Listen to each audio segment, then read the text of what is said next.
에스겔 19장 말씀은요, 이스라엘 유다 왕들이 마지막 유다가 멸망하는 그 시절에 어떤 운명에 처해지는지에 대한 애가입니다. 애가라는 것은 슬픈 노래거든요. 그래서 하나같이 이스라엘의 그 유다의 마지막 왕들이요, 너무나 슬프고 괴롭고 힘든 인생 여정에 막을 내립니다. 그것을 비유로 슬픈 노래로 애가로 지어서 부른 것이 에스겔 19장 말씀이에요. 그래서 너는 이스라엘 고관들을 위하여, 이 고관이라는 것은 사실 왕들을 말하거든요. 그 애가 슬픈 노래를 지어서 부르라. 그래서 이스라엘 왕들을 뭐에 비유했냐면 사자에 비유했습니다. 사자 하면은 생각나는 이미지가 뭐예요?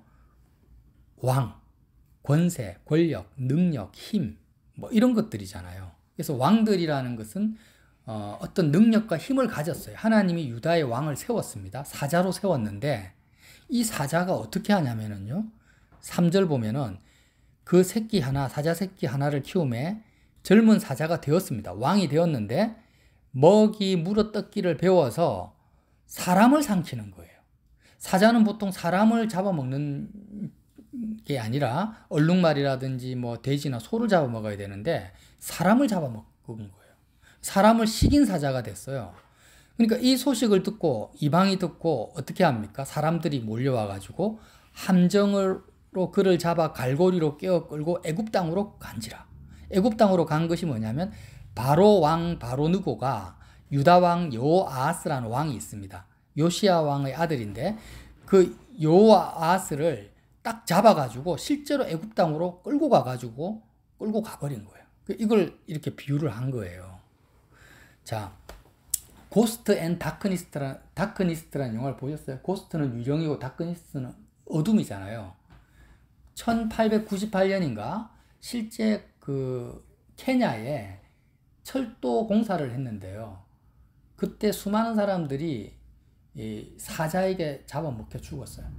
시바를 대상으로 영화를 쓴데 한번 보세요. 나중에 사자 2마리가 135명을 죽인 거예요. 남자들만. 식인 사자죠.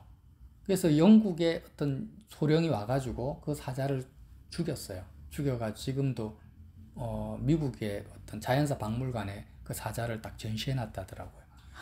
사자 2마리가 135명을 죽인 거예요. 아주 뭐처럼 유령처럼 어둠처럼. 그런데 그렇게 사자가 사람을 잡아 죽일 때 사람들이 가만히 놔두냐라는 거예요. 어떻게 끝까지 추적해서 죽여버리잖아요. 마찬가지라는 거죠. 하나님께서 우리 각자의 인생에게 사자의 영역을 주셨다.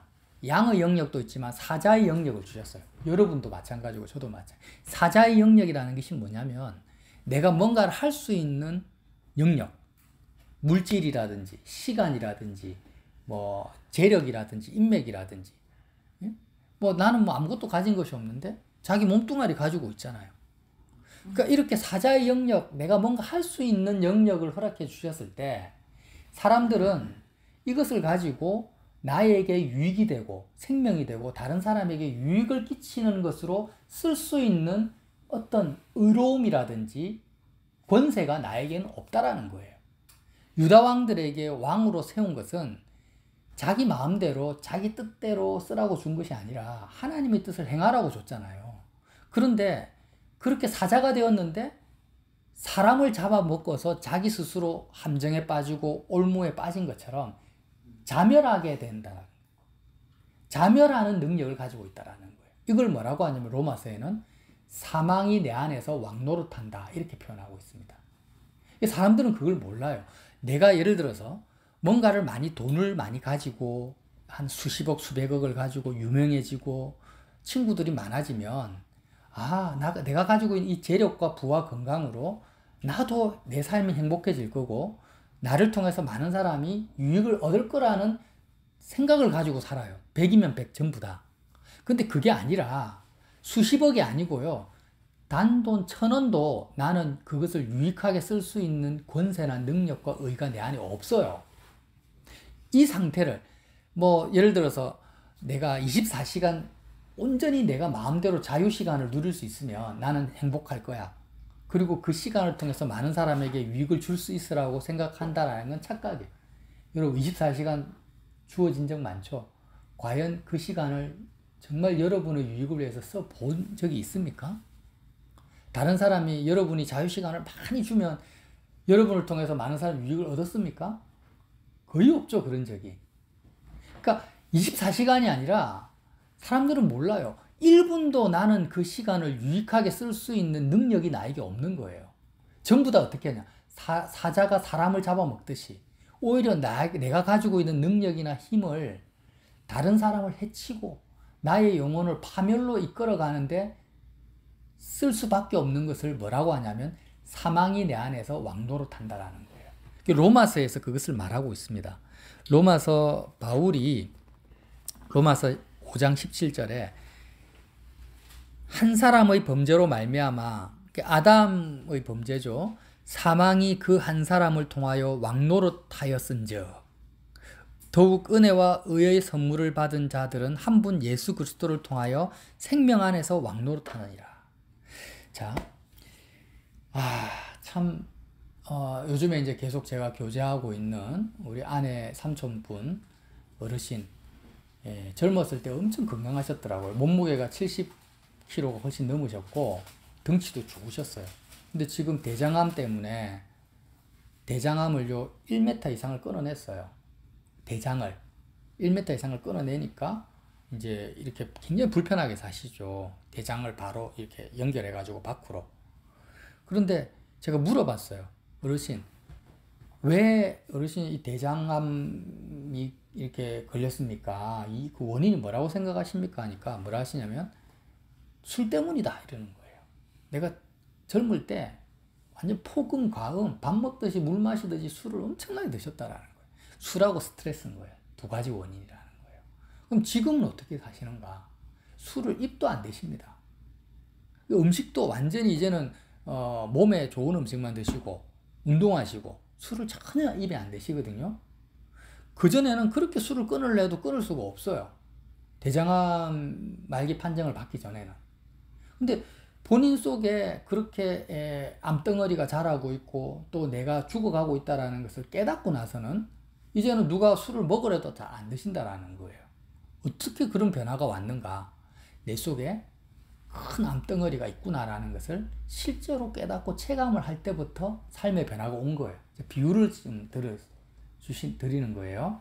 그러니까 사람들은 내 속에 있는 그 암덩어리보다도 더 심각한 사망이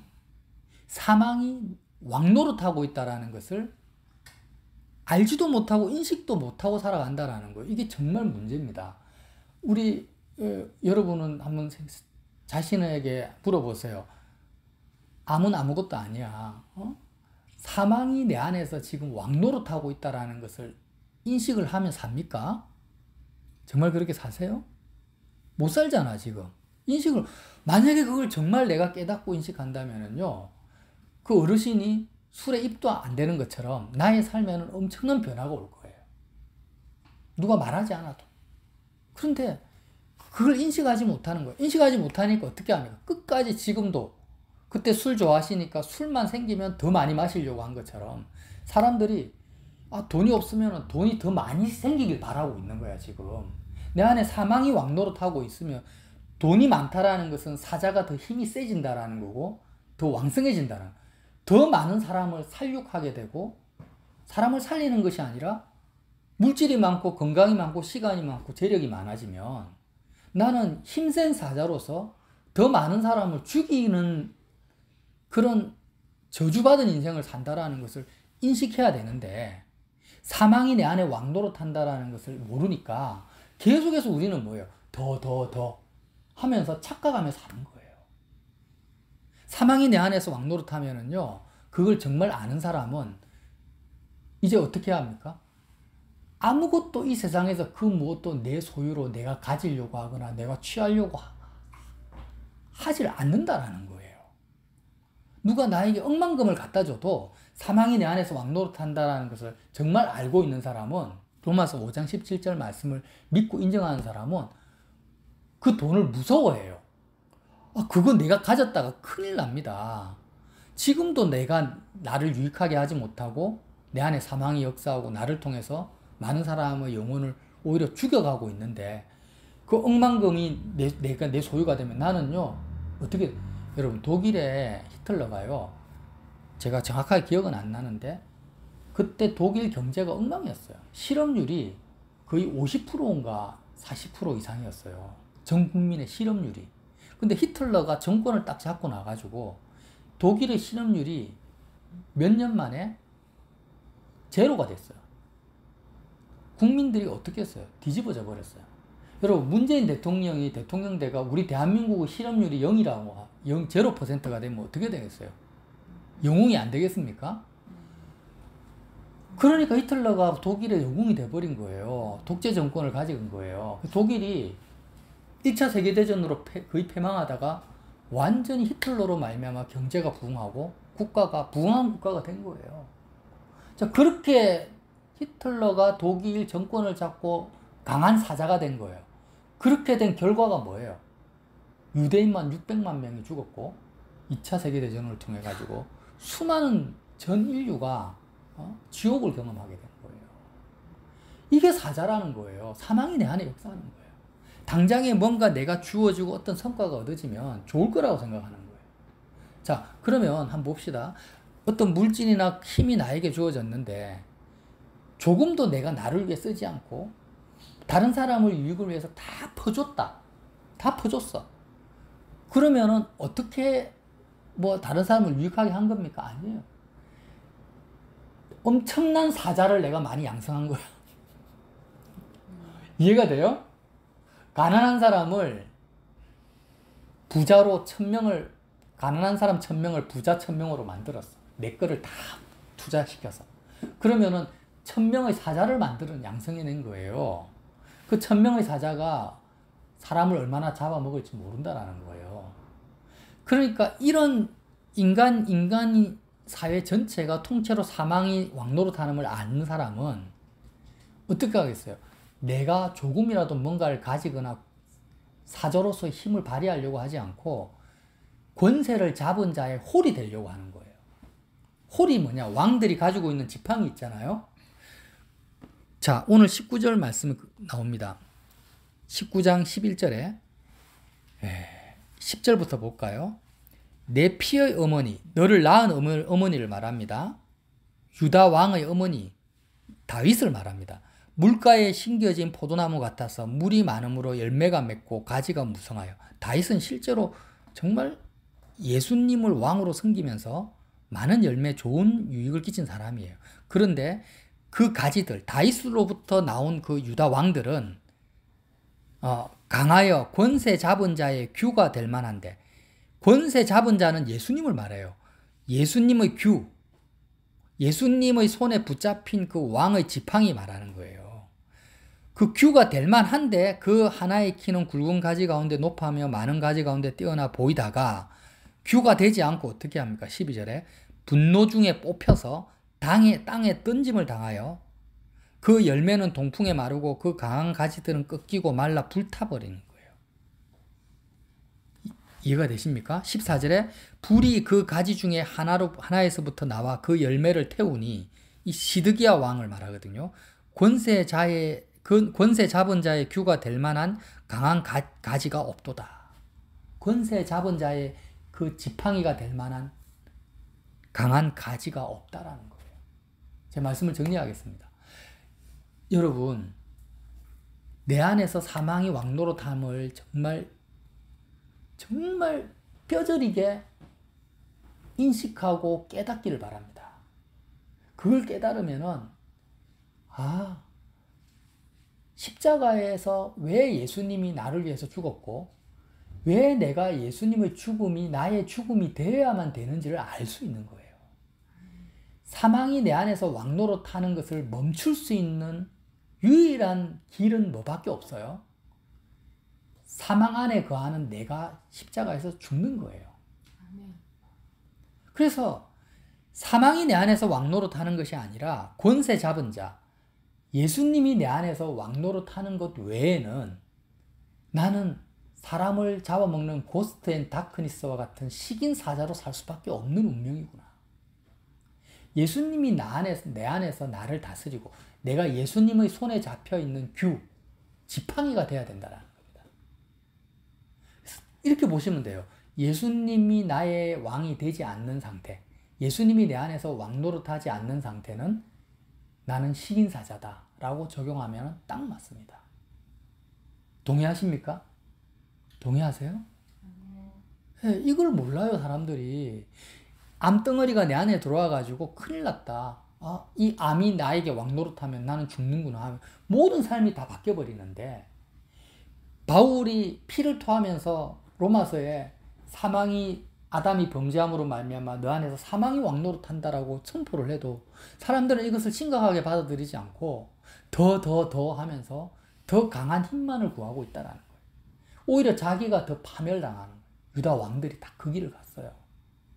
다 자기가 힘을 가지고 사람을 삼키니까 사람들이 자기를 잡아서 우리에 끌고 가고 함정과 올무에 집어넣고 누나를 빼버리는, 가지를 다 땅에서 뽑아가지고 완전히 사막에 내던져 버리는 거예요. 우리 스스로 그런 인생을 자초할 수밖에 없다라는 거예요. 제가 공포감이나 뭐 그런 걸 드리려고 하는 게 아니라 팩트를 말하는 거예요. 팩트를. 그래서 예수님이 나를 다스리고 예수님께 나의 모든 삶의 주권을 내어드리는 것이 유일하게 우리가 살 수 있고 생명을 누릴 수 있는 길이라는 것입니다. 예수님이 나를 다스리고 내 삶을 예수님께 온전히 내어드리면 뭔가 손해보는 거 아닌가? 자유를 잃어버리는 거 아닌가? 그게 아니에요. 자유를 잃어버리는 게 아니라 진짜 자유가 시작되는 거예요. 내 인생을 내가 사는 것보다 더 힘들고 어려운 게 어디 있습니까? 그러니까 이제 예인이나 영인이나 유연이는 꼭 깨달으세요. 내가 내 인생의 주인이다. 내가 내 인생을 산다라고 생각하는 것은 고생길이에요. 오늘 태 목사님 설교 잘 들어보세요. 그것만큼 고생길이 없고 그것만큼 힘들고 어려운 길이 없는 거야. 그런데 본인이 왜 그런 생각을 하느냐? 사망이 내 안에 왕노릇하고 있다라는 실체를 모르는 거예요. 정말 말씀을 내가 받아들인다면, 주님, 내 인생은 아무것도 없어요. 내 인생 다 가져가세요. 내 시간 다 가져가시고 내 물질 다 가져가시고 내 거는 아무것도 내가 가지고 있지 않겠어요. 나는 죽은 사자가 되기를 원합니다. 갑자기 그 생각이 나네요. 삼손이 길을 가다가 사자를 죽였습니까? 죽였는데 사자 시체를 만났나? 시체를 그 사자 시체 안에 뭐가 있었어요? 꿀이 있었단 말이에요.